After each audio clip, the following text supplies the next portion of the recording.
Planet Earth, an enormous world created by monumental forces of nature.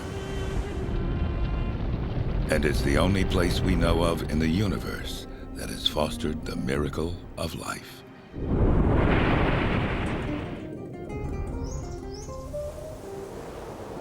Ever since the dawn of humanity, we've been on a quest to understand how all of this came to be.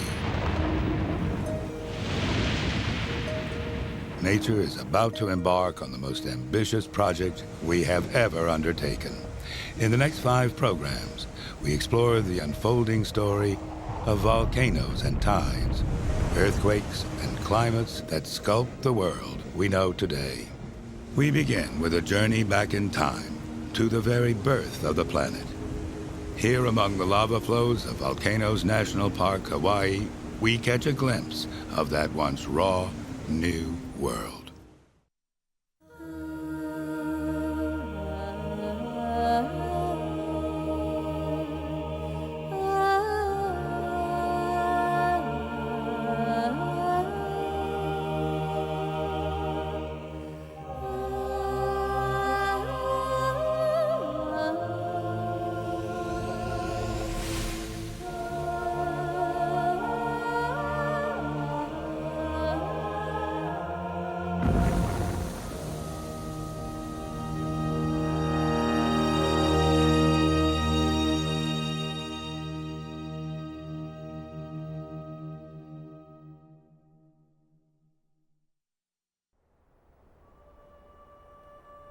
Listen, and I will tell you a story of how the world came into being. There are many such stories, but this is a tale from the great Icelandic sagas.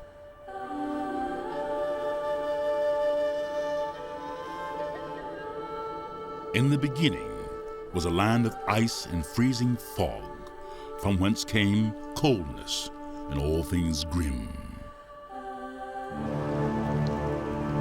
And then there was a land of fire.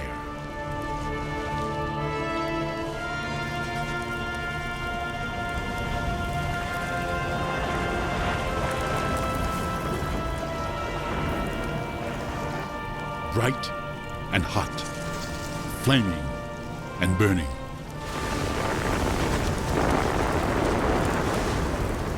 Sparks from the land of fire fell onto the land of the cold and melted the ice.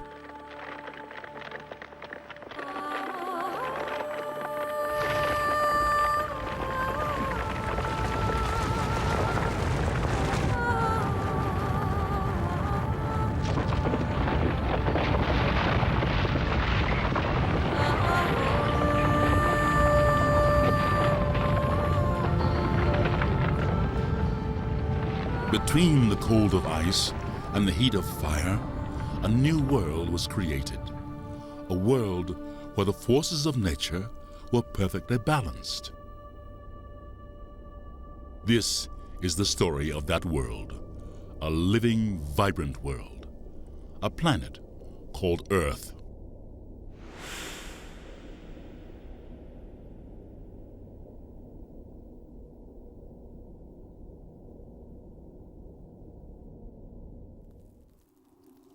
The beginning of humanity.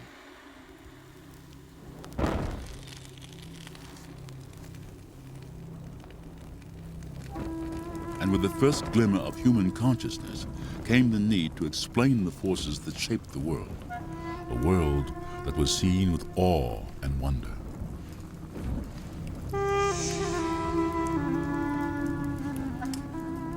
"30,000 years ago, our ancestors carved this figure of their vision of the earth, a mother goddess.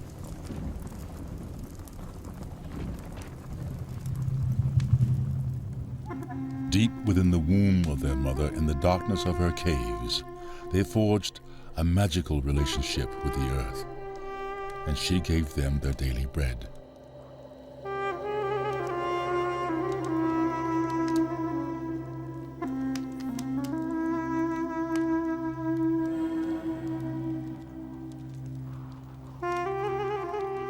We have, of course, made progress since then. Our technology allows us to take our first faltering steps away from our mother.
A few of us, like the gods themselves, have now gazed down on the earth, yet our reaction is still that of wonder.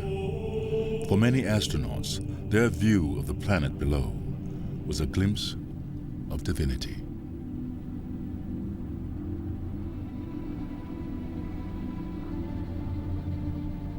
Planet Earth is a wonderful place, its face etched with canyons and mountains, rivers and lakes. It's carved by forces of such monumental power, they're beyond measure.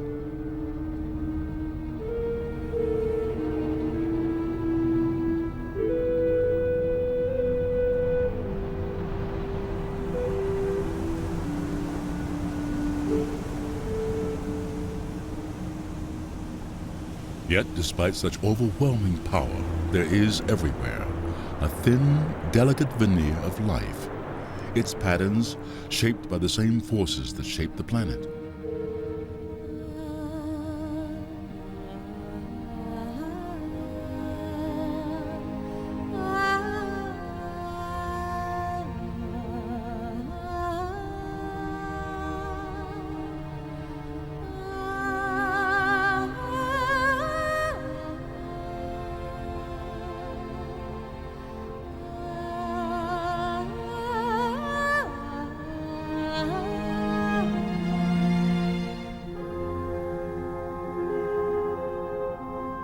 As fragile as it is, life has become one of the greatest forces to shape the Earth.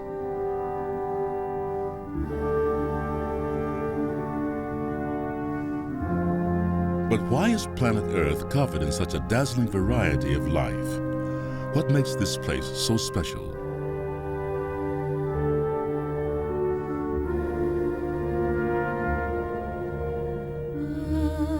And the biggest question of all, how did it all begin?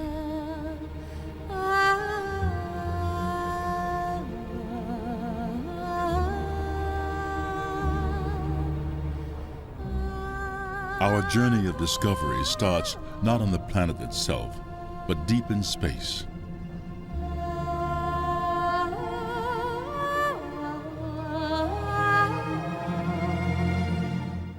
In this distant nebula, stars are being created from gas and dust.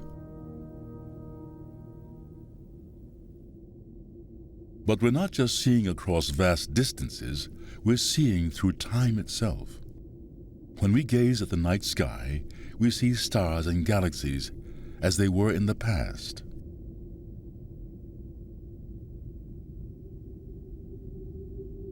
Light from this galaxy has taken 78 million years to reach us.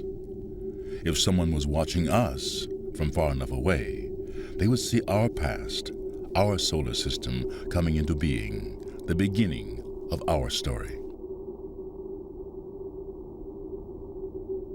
It's 4.5 billion years ago, in a vast cloud of dust and gas. Concentrated at the center, it's getting more dense all the time. As it collapses in on itself, it grows hotter, so hot it triggers a massive nuclear chain reaction.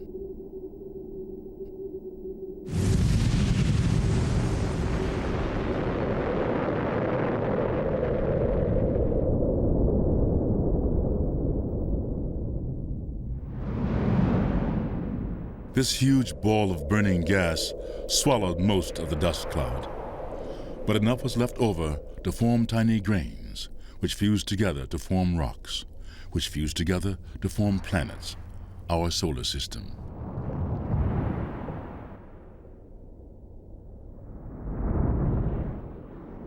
Close to the sun, the heat is intense. With a surface hot enough to melt lead, Mercury is a cauldron.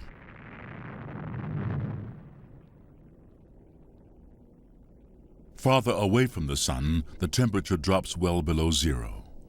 Comets of ice make their lonely journeys through the cold of space. 200 million miles from the sun, beyond the orbit of Mars, drift rock fragments that were never destined to build a planet. They remained as asteroids.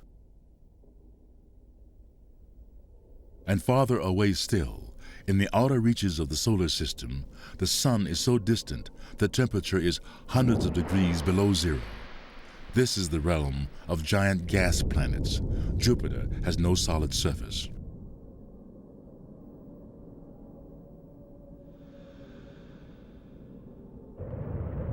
But between the extremes of heat and cold, another planet was forming. One like Goldilocks's porridge that was neither too hot nor too cold. Planet Earth.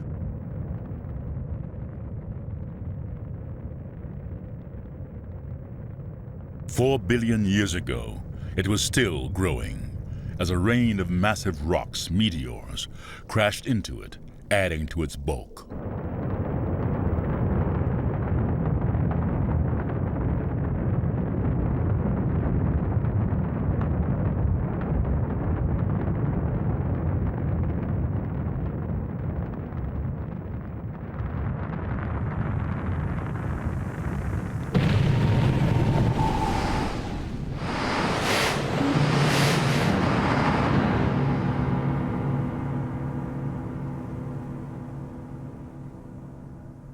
The newly formed Earth was a desolate, alien place, a dead lump of rock.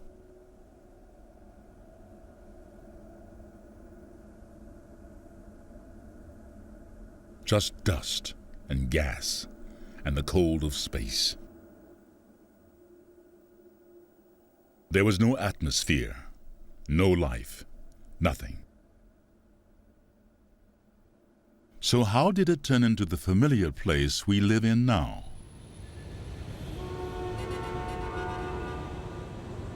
It was a slow transformation across such an immense period of time. It's beyond our imagination. But the answer lies beneath our feet, in the very rocks that make up the Earth itself. Some of these rocks, like granite, are radioactive. And as they decay, radioactive rocks produce small amounts of heat.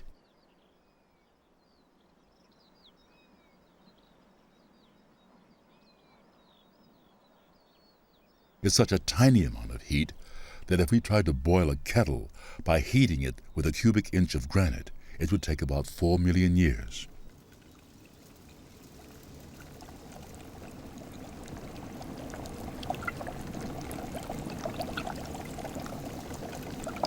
But then there was a lot of rock and a lot of time. The Earth was very patient. The heat from radioactive rocks gradually built up inside the Earth where it couldn't escape.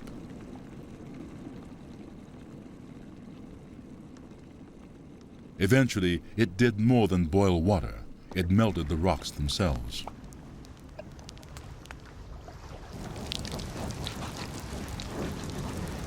Planet Earth had woken from her sleep. The Earth was now so hot, it was a raging furnace. The whole planet may even have melted into a vast ocean of liquid rock. Now the molten rock could flow. The lighter materials floated to the top, and the heavier materials sank. The Earth was rearranging itself into layers, like an onion, of different types of rock at different depths.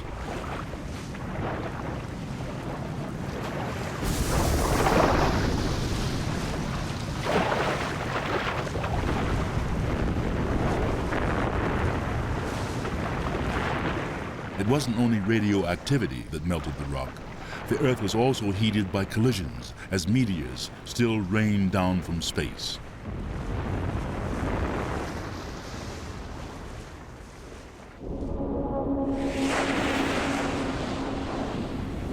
But eventually, as the radioactive materials decayed, the surface of the Earth began to cool to form a crust. As it did, it crystallized into a dazzling variety of rocks and minerals. Tourmaline, muscovite, gypsum, galena. Different materials came together, making different kinds of rock.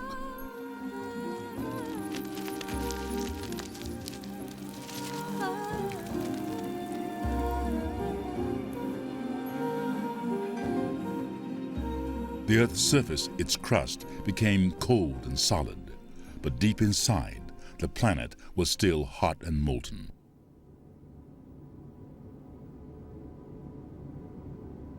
One of the heavy materials to sink to the center of the Earth was iron. The pressure at the very center is so great, it creates a solid core.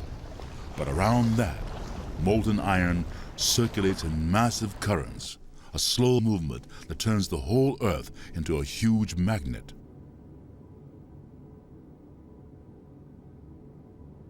In a compass, a magnetized piece of metal lines up with the Earth's magnetic field to point toward north.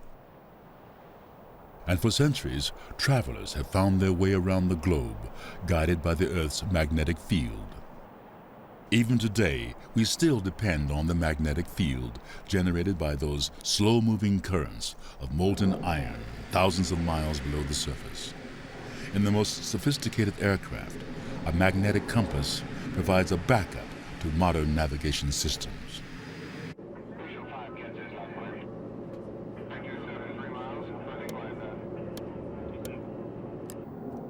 Because the Earth's crust is made up of different types of rocks, the magnetic field varies slightly in different places, so the magnetic compass isn't always completely accurate.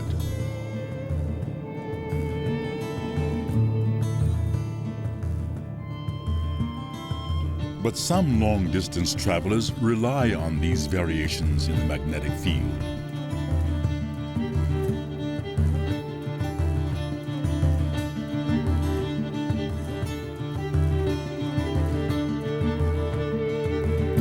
Every year, barnacle geese make the long journey from their nesting grounds in Greenland all the way to their wintering grounds in Scotland.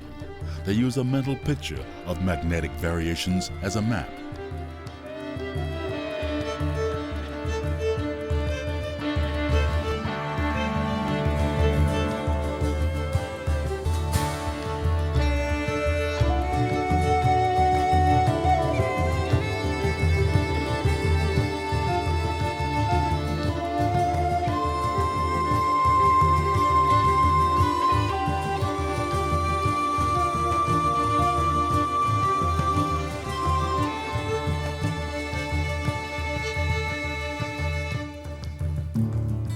They navigate so accurately that they can find one tiny island, Islay, off the west coast of Scotland after a continuous flight of over 1,500 miles.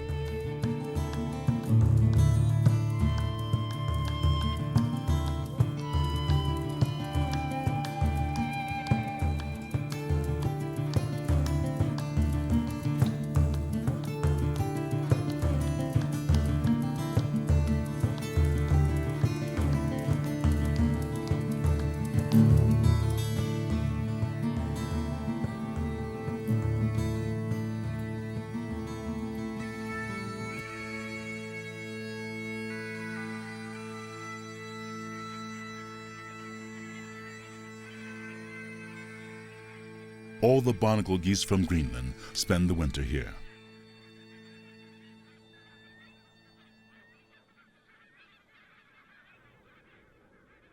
The Earth's magnetic field does more than guide us on our journeys.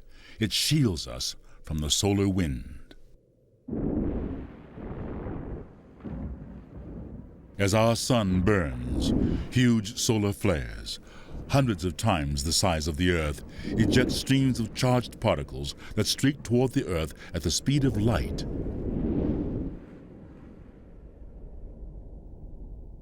When these particles reach the Earth, most are trapped by the magnetic field. Those that aren't are deflected to the north and south poles. As these particles collide with the upper atmosphere, they create the light shows we know as the Northern Lights, the Aurora Borealis.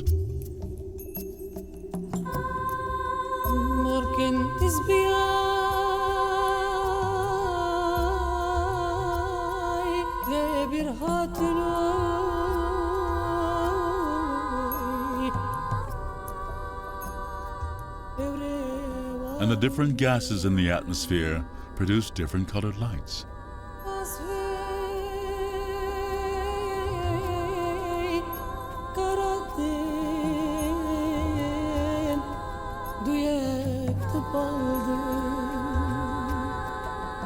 For people all around the Arctic, the northern lights were magical. They were powerful spirit beings reaching down to touch the earth.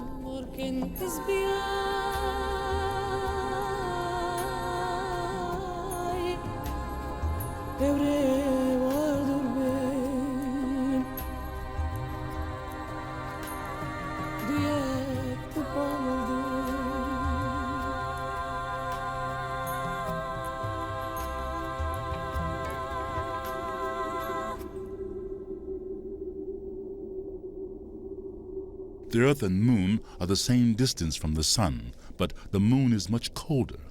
Its average temperature hovers around 0 degrees.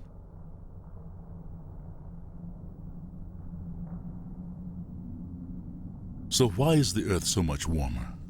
If we travel back in time to when the newly made Earth was forming a solid crust, we would find the surface cooling down, becoming as cold as the Moon. But the Earth is bigger than the Moon, big enough to stay hot deep inside, big enough to have volcanoes that belch out gases, carbon dioxide, water vapor, nitrogen. They began to cloak the Earth in a blanket against the cold of space.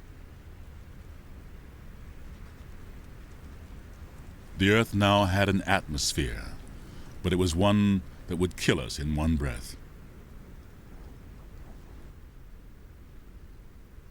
Carbon dioxide and water vapor trapped the sun's heat at the surface, and so the Earth warmed up, getting hotter and hotter.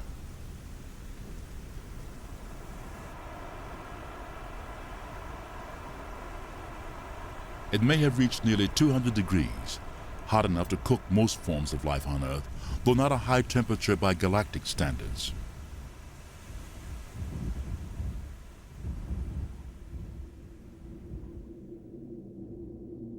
Across the galaxy, temperatures vary over tens of thousands of degrees, but from the time the Earth gained its atmosphere until the present day, its temperature has stayed within a very, very narrow range, no more than a few hundred degrees.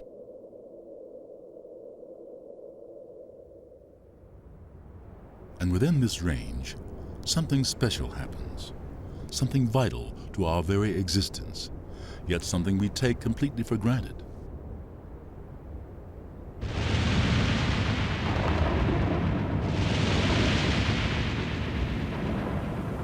Water exists as liquid. Any hotter, it would vaporize. Any colder, it would freeze solid.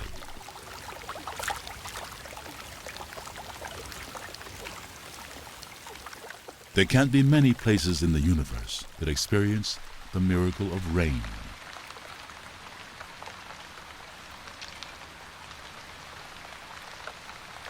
Yet we grumble about it, shelter from it. All we do is complain about it.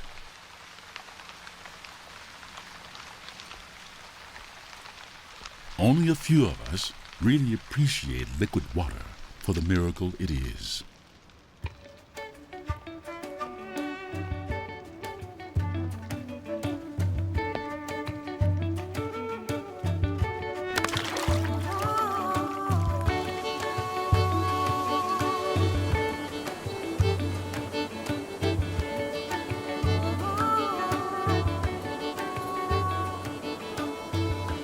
But even more of a miracle, where there is liquid water, there is life.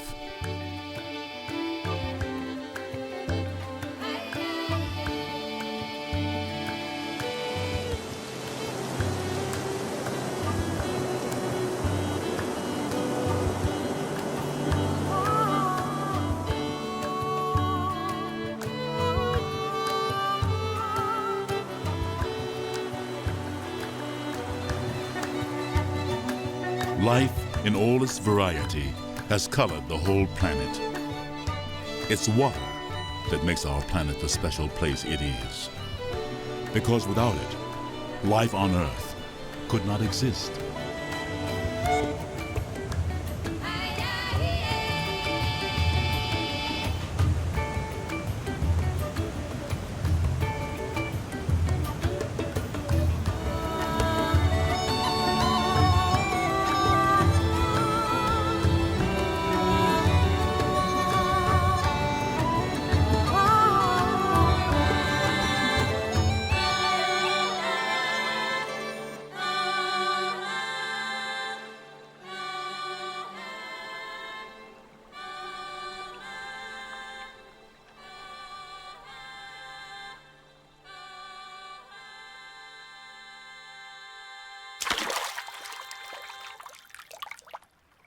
Water is the main ingredient of every living creature. It makes up over 90% of our bodies.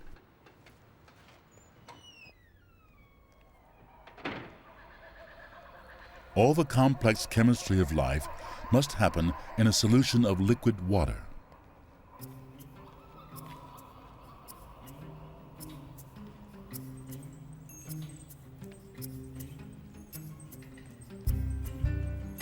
And at the heart of all this variety is one molecule.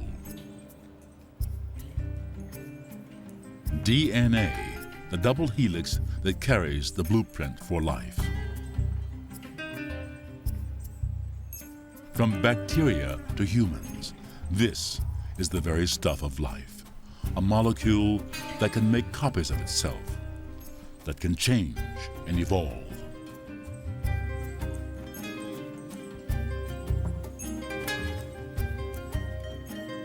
A molecule that can build a creature that can step back and ask questions about the origins of life, about the universe, about everything.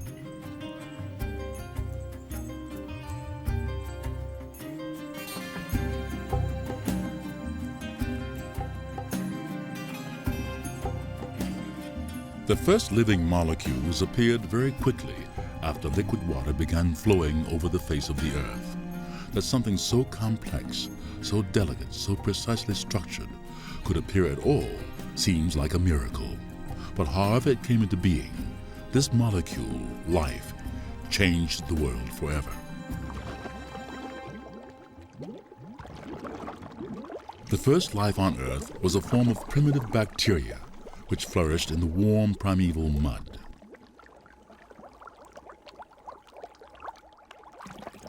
These first bacteria must have had to live in water that was close to boiling. And this is how life on Earth existed for billions of years. Just bacteria, growing, feeding, reproducing, nothing else. The descendants of those first life forms are still around today, but only in places that resemble the early Earth.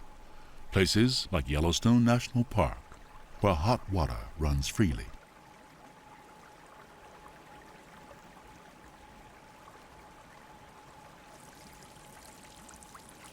Mats of bacteria, hardly different from those first life forms, live around the scalding springs in water too hot for anything else.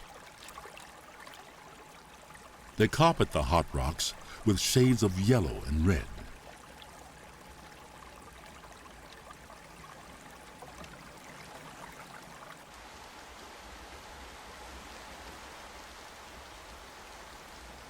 Famous for its steam and geysers, Yellowstone is a window on the Earth's past.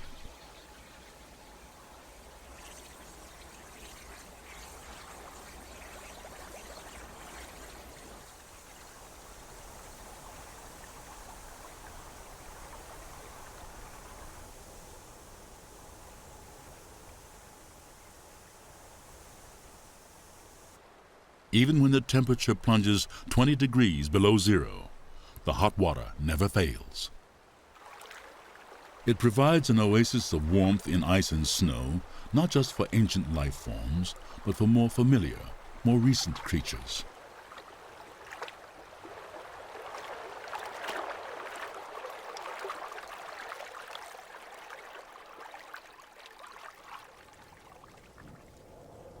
Bison, with their thick, insulating coats, can survive the bitterly cold winters of the high plains, but they come to these natural saunas to thaw out.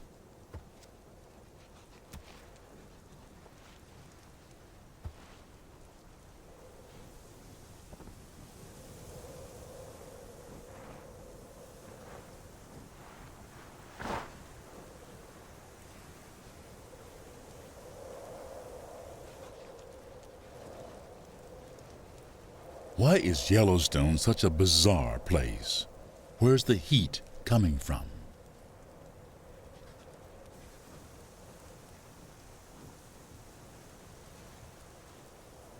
A plume of molten rock has risen close to the surface. In the distant past, it caused eruptions of such power it devastated huge areas. It might be quiet now, but there's no reason why it can't erupt again. The Earth is still a very active planet, still evolving, still changing. The Earth's crust is not one solid piece of rock. It's broken into huge separate plates. Like a global moving jigsaw, these plates are slowly drifting around the planet. They ride on top of the Earth's mantle, rock that creeps and flows like sticky toffee.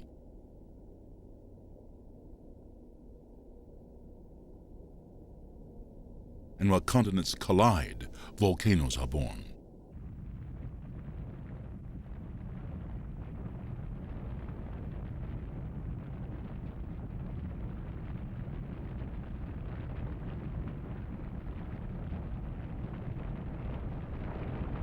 Where two plates meet, one plunges down underneath the other. The rock forced downwards is under such pressure it melts and forces its way back toward the surface.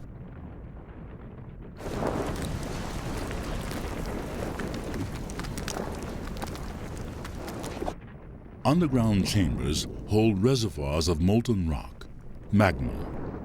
When enough pressure builds up, the magma bursts out as a volcano. Different types of molten rock produce different kinds of lava.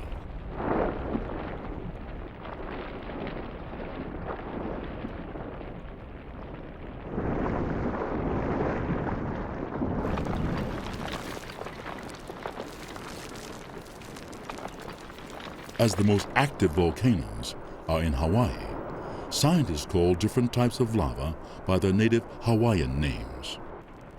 Sometimes it's slow and sticky and crumbly, called a'a.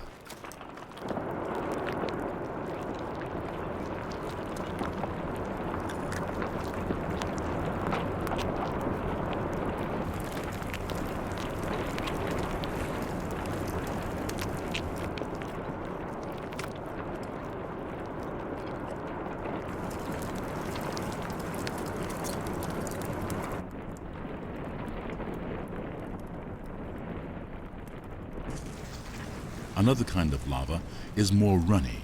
It flows more quickly.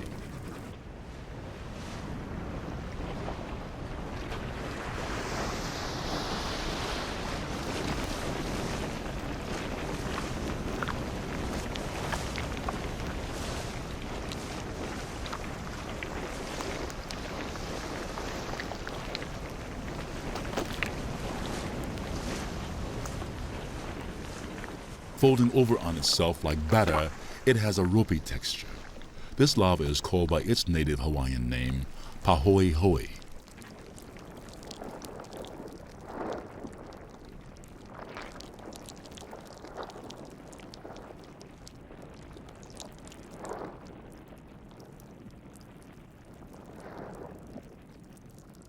If plates are colliding in some places, they must be pulling apart somewhere else.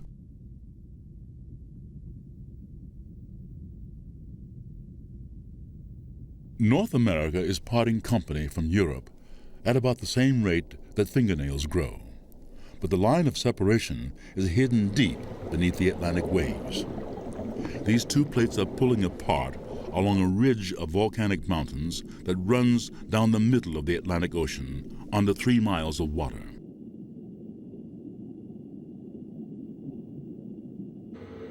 It takes equipment as sophisticated as the space shuttle to explore these depths.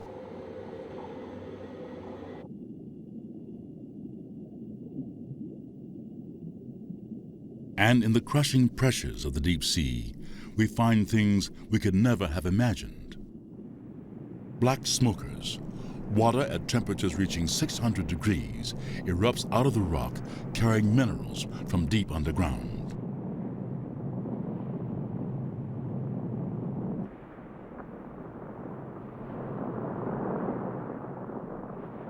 Black smokers exist because there is molten rock just beneath the surface. Water, seeping into the rocks through cracks, is heated and erupts back into the sea, carrying minerals that color it black. That same lava will eventually create new seabed when it wells up to fill gaps left by the separating plates.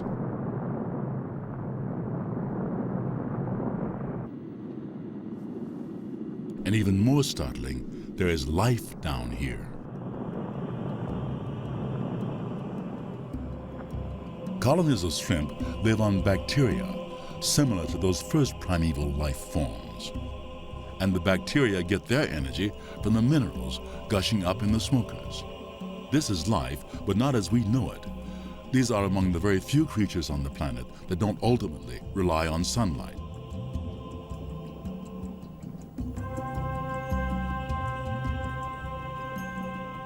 The volcanic ridge in the Atlantic joins with similar ridges in the other oceans, creating the longest mountain chain in the world. In the Pacific Ocean, the black smokers support strange gardens of tube worms, over 3 feet long, again living off bacteria, this time inside the worms.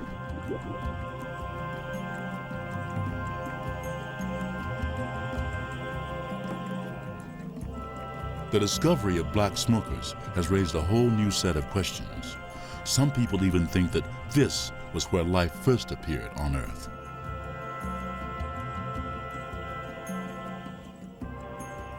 Could these deep, pitch-dark volcanic vents be the source of everything that lives on the planet?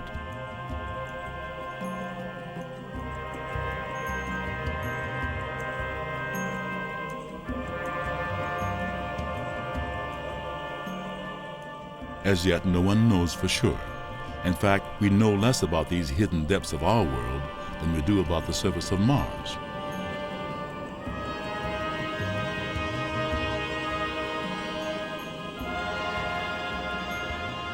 This great volcanic mountain chain is submerged under 3 miles of water.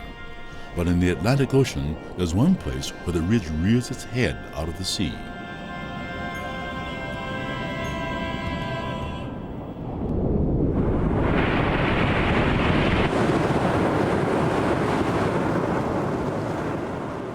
Iceland.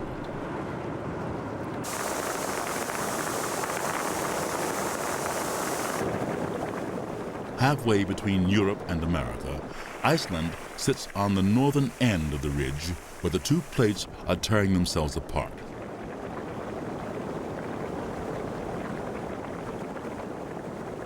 "1,200 years ago, an Irish monk, St. Brendan the Navigator, arrived here after a dangerous journey across the Atlantic from Ireland.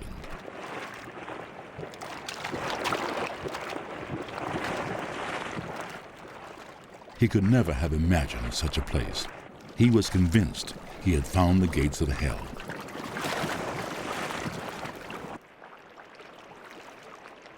St. Brendan wasn't far wrong. The fires of the underworld are very close to the surface here.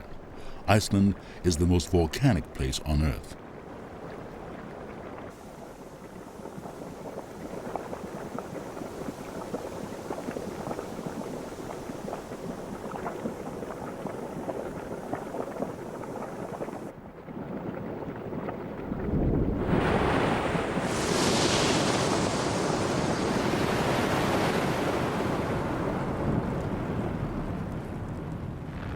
The Icelandic sagas tell of how the world began, but they also speak of how it will end. Ragnarok, a time of fire and smoke, when the gods will return from whence they came, and the world will be no more.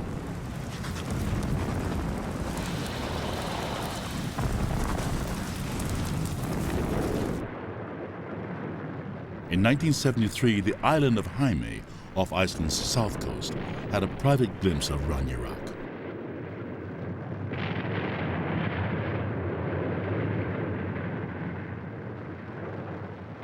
A volcano erupted close to the town, raining showers of ash and molten rock on the houses, spraying lava hundreds of feet into the air.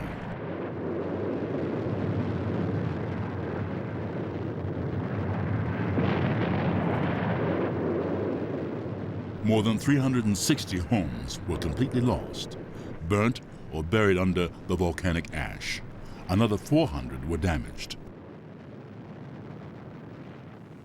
But there are advantages to living on the mid-Atlantic ridge. hot water, and plenty of it. Apart from providing year-round bathing, hot water pumped from underground heats greenhouses, homes, businesses.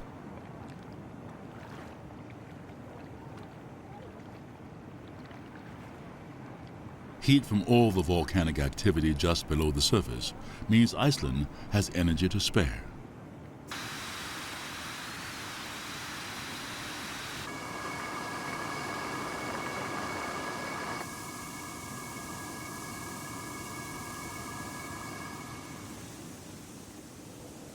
Iceland may be a land of fire, but close to the Arctic, it's also a land of ice.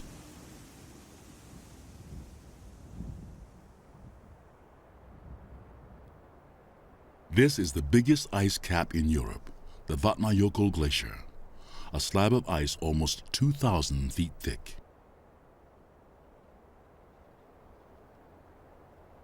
And underneath this huge glacier, in October 1996, just as described in the great sagas, the worlds of fire and ice collided.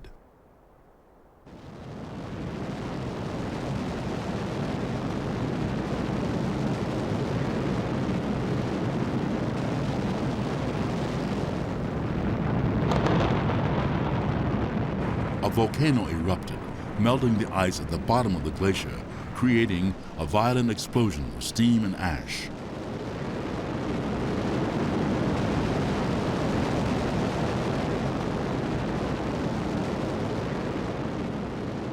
Melting a glacier produces a lot of water.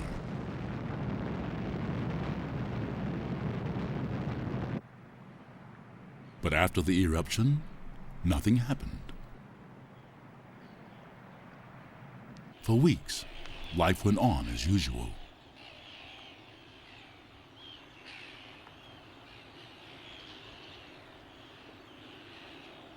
On the surface, everything seemed calm, just the normal slow melting of the glacier.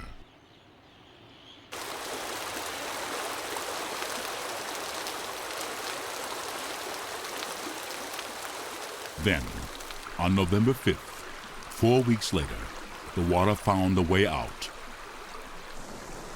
and the flood began.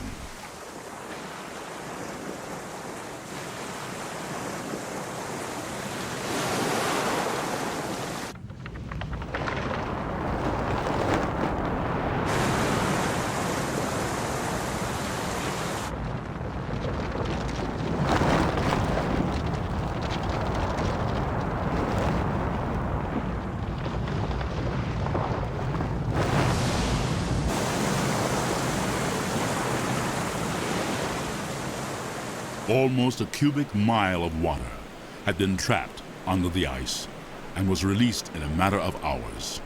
The flood was devastating.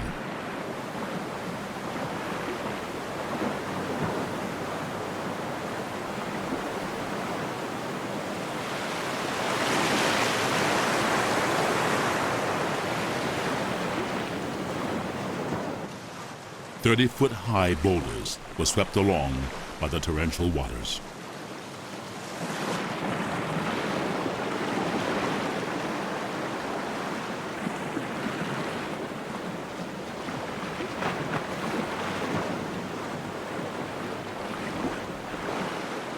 This was Iceland's most destructive flood in more than 60 years.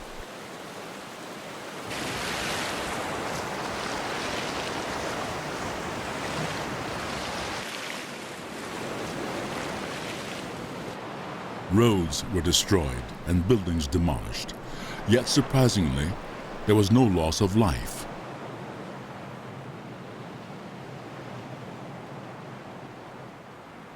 The island's largest bridge was specifically designed to withstand floods, yet it was swept aside like a broken toy.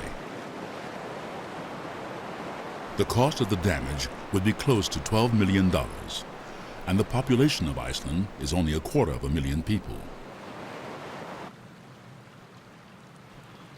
But after the chaos, when ice and fire had fought their battle, the flood subsided.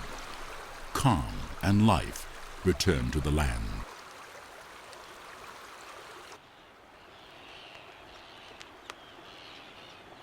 October Arctic terns nest on the debris from the flood.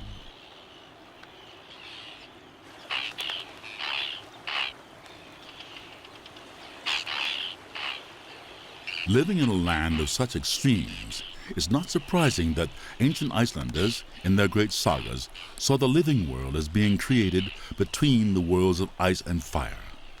And they were right. This is the reason why planet Earth is so special. It was created between the extremes of heat and cold.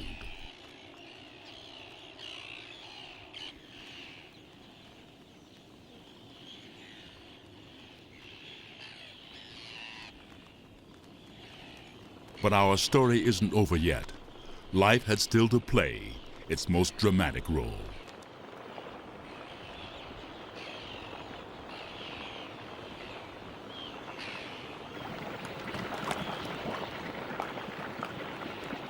For billions of years, in fact, for most of the history of life on this planet, there was nothing but ancient bacteria.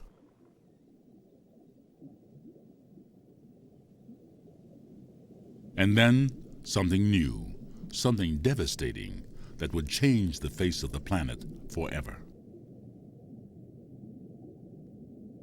A new form of life, a green form of life, began to use the energy of sunlight to make its food from carbon dioxide and water. No longer microscopic, they were made up from many different kinds of cells working together.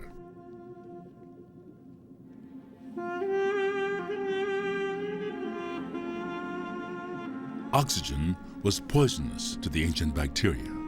They were forced to retreat to places where the gas couldn't reach them.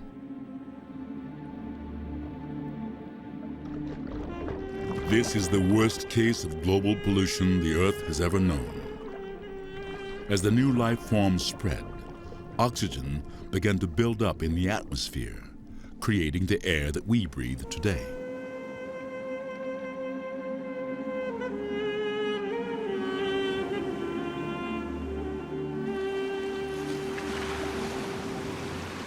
And it did even more than that. Oxygen turned the sky blue.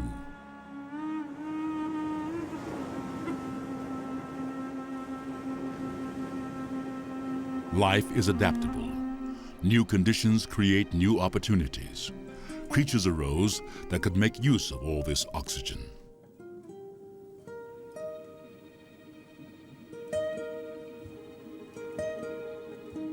These were entirely new kinds of creatures, complex creatures. No longer microscopic, they were made up from many different kinds of cells working together.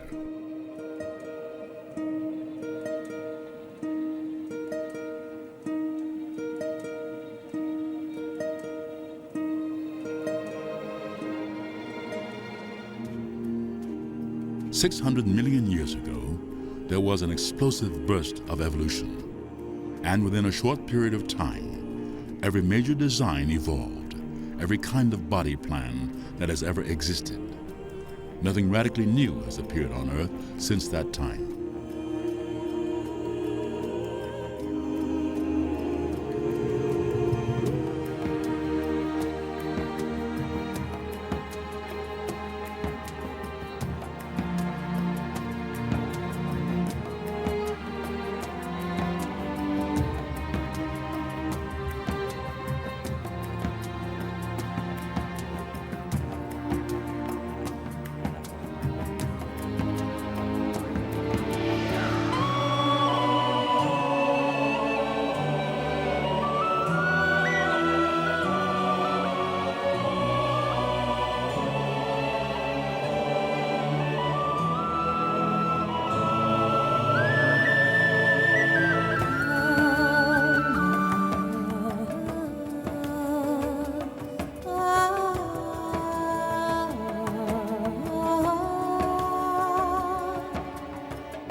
Eventually, life left the cradle of the oceans and invaded land.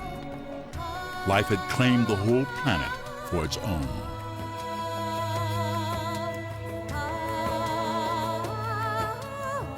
For all we know, planet Earth may be unique, the only place in the universe where life flourishes. Or it could be that wherever there is liquid water, there is life. Either way, this is the only world we know.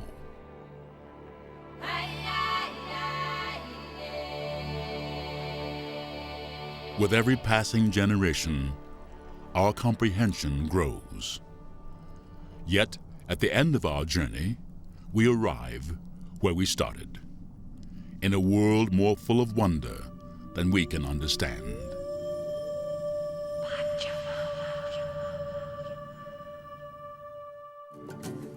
Next time on Forces of the Wild. Wind and water, two forces conspire to create nature's most bountiful treasures one moment and destroy them the next.